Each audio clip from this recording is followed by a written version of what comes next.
twist in the investigation of actor Matthew Perry's accidental overdose death as prosecutors reveal how the 5 people charged, including 2 of his doctors, supplied his addiction.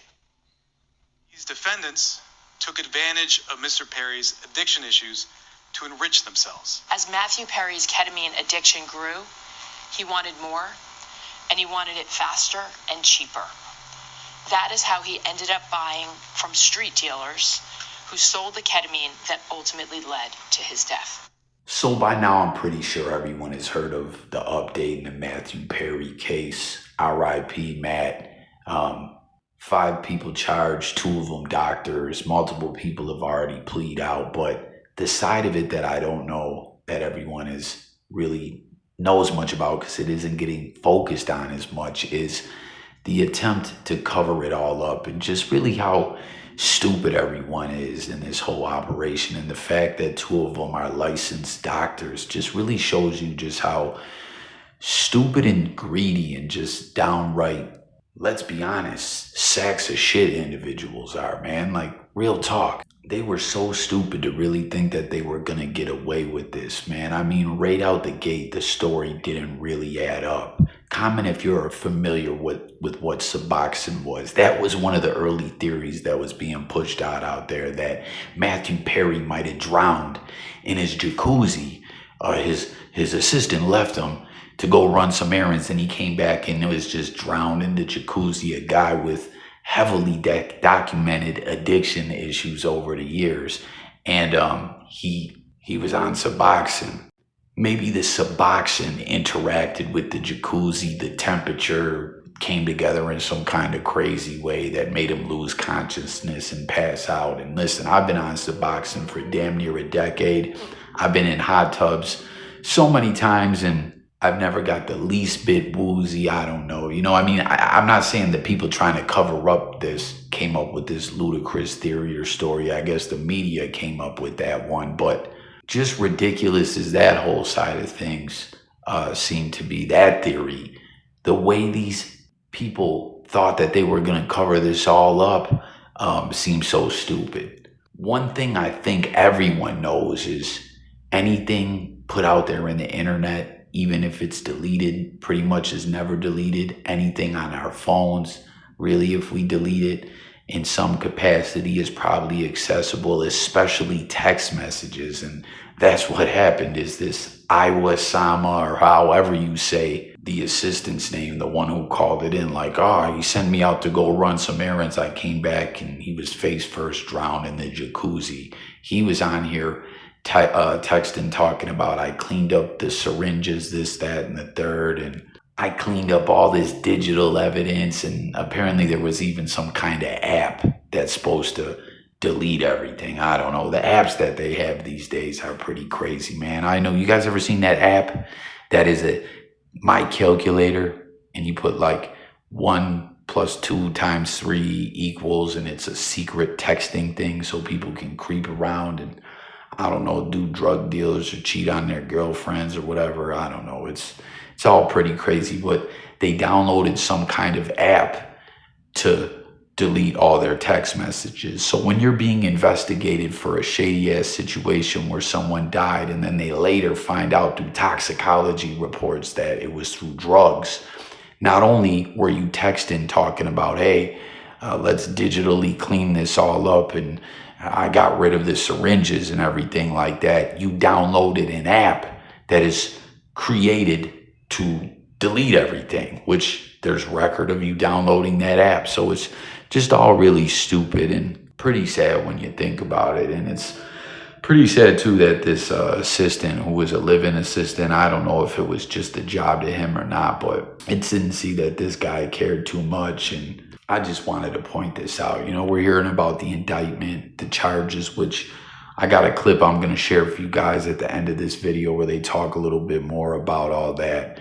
That's all being discussed heavily, that a couple people have pleaded guilty. The ketamine queen, Matthew Perry's connection to the ketamine queen, and all that stuff is dominating the headlines when it comes to this story. But the attempted cover up by these individuals isn't. And this assistant, aside from that, the digital cover up. I got rid of all the evidence digitally and in real life.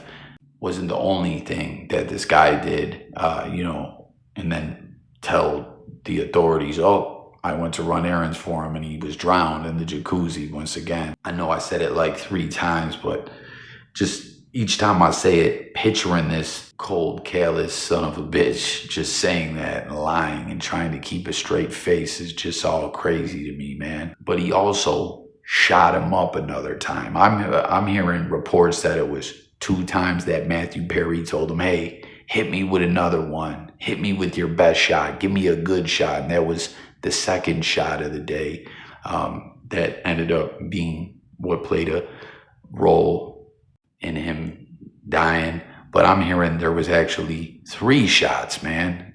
And it's like, if you got a heart at all or whatever, whether it was just a job for this guy or he lived with them or he knew him, what the deal was, and he's paying your salary at some point, man, you got to say enough's enough, man.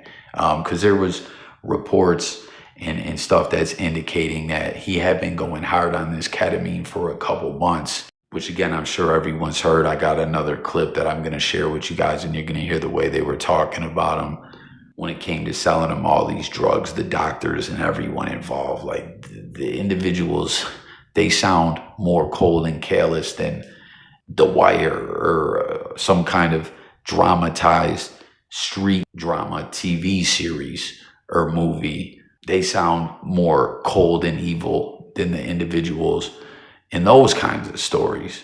But at some point, you just got to say, hey, man, enough's enough. I know you pay me money, but I'm not going to be a part of killing you, man. Like, either you have compassion and care. I'm no saint or anything like that, but at some point, like, you got to realize what you're doing and, care a little bit about another human being. Like, listen, dude, I'm not being a part of this. I'm not shooting you up again. And the doctors actually met with the assistant when they supplied him with all this ketamine and taught him how to shoot him up and everything. It's all so crazy. But what a joke of a cover-up, and what a joke that they thought that this might work.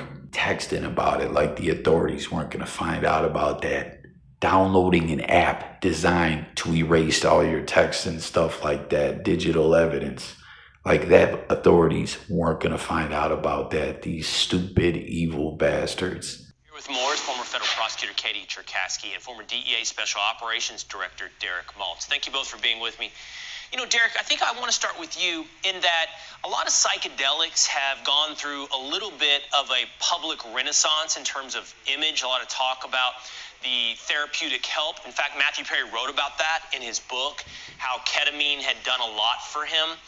I don't know that the downsides and the end result of what we just saw with Matthew Perry is something that a lot of people are considering today when it comes to drugs like ketamine. Right. Thank you, Will, for having me. Yeah, club drugs have been around a long time, and unfortunately, it's very, very addictive. And these people like Matthew Perry that have access to a lot of money, obviously these dirty doctors and this ketamine queen took total advantage of him. It's another example, Will, of just greed, taking over, and these poor addicted people are dying like crazy. Yeah, look what's going on right now with the fentanyl crisis. Started with opioid addiction coming from the doctor's office, and now we have people dropping at historic levels in America like we've never seen before. So people are being deceived to death as well, Will, because the addiction is so bad.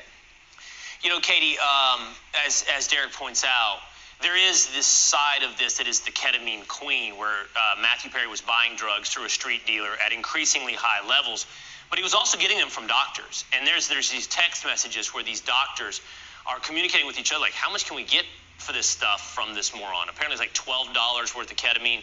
They were selling to him for $2,000. Talk to me about that side of the drug market that's coming through legitimate doctors. Well, there is legitimate uses of ketamine. Obviously, that's how this all began for Matthew Perry. But obviously, these particular doctors knew very well that he was addicted. They even documented that in text messages and continued to supply him with very dangerous quantities of these drugs and allowed it to be administered in a way that's not authorized. So that has nothing to do with the legitimate use of these drugs in a very controlled setting. But of course, this is a warning to anybody that is legitimately dispensing these drugs that this can obviously go down a slippery slope very quickly. Derek, is it known, like ketamine? It's a, as Katie points out, it's got a real use in a hospital environment. I know members of my family have used it as, I think doctors use it often as a painkiller, because it affects memory. You don't remember things that you've gone through, so you don't remember the pain that you might have experienced during surgery. But is ketamine chemically addictive? Like, I know Matthew Perry had huge addiction problems, but once he went down the hole of starting to use ketamine, is it the kind of drug, it's like heroin or any other? You need more, you start chasing it? Well, I'm not a doctor, but apparently it is very addictive. It's been around for a while. Obviously, fentanyl's taking the headlines every day in this country, but unfortunately, mental illness, depression, anxiety, pain, is going on all over the country. So people are turning to drugs for help. And unfortunately, the services in America for mental illness and this type of addiction is just not really helping. So they're going to the street drugs, and that's what happened in this case, right? I mean, think about it. They found 79 vials of this, ketamine in the ketamine queen during the search warrant. But, Will, I want to just say one last thing. Right. I really applaud the work of law enforcement in the Los Angeles community. I mean, look how quickly they put together this case, and look at how, we already have 3 or 4 people that have pled guilty. Right. So they created an awesome case. The U.S. attorney prosecuted it. Now we need them to face maximum justice because these doctors should be held to a higher standard. Right. We have to make sure America knows that if you're killing people with these drugs, and you're taking advantage of them, nothing's worse, Will. So they have to be really quickly, they have Katie. to feel the accountability. Thank you, Derek. Really quickly, Katie, I'm over time, but those doctors, what are they looking at for their future?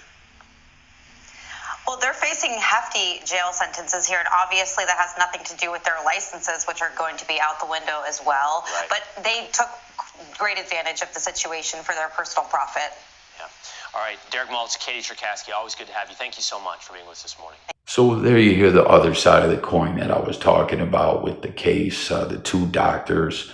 One of them, as crazy as it is actually still in business, still does have his medical license. The press has been showing up at his offices, interviewing people coming in and out, letting them know, like, hey, did you hear about his connection to Matthew Perry's death? Oh, you didn't? Well, check this out.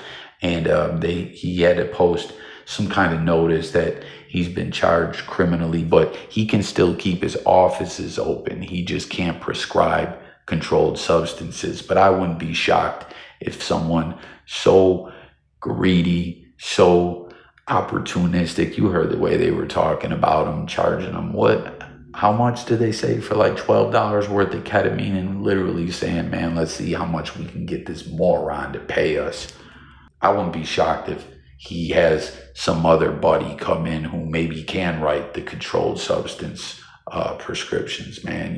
It's really some cold shit when you look at it for what it is. Like I said, these doctors who take that oath and these other people involved in all this, they're colder than anyone out of any gangster flick or dramatized story about the streets, like I was telling y'all. You know what I mean? A lot of people in the streets came up through bad circumstances, and maybe what they're doing, if they're out there hustling and everything, isn't morally sound, but they're playing the hand that they're dealt. I'm not saying it's okay, but maybe they're just trying to get through the circumstances and save some money and get into something legit, or they're just trying to survive or whatever.